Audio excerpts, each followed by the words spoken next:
VDI, इसमें बाएं side turn लेने से एक्सल से कट कट कट के साउंड आता है।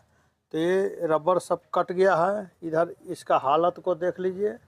इसलिए ग्रीस निकलने के बाद एक कट कट कट कट कर साउंड इसका आना शुरू हो गया। तो एक्सल को नया इस तरह से फिटिंग कर देना है और साउंड ख़त्म हो जाएगा। और एक्सल खोलने से पहले इस तरह ट्रे में गियर ऑयल को गिरा लेना है ताकि गियर ऑयल बर्बाद ना हो। और एक्सल को निकाल के हटा देना है, नया को फिट कर देना है।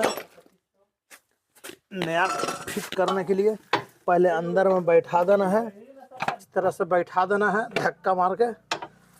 और उसके बाद एक्सल को हब में डाल करके कंप्लीट करना है।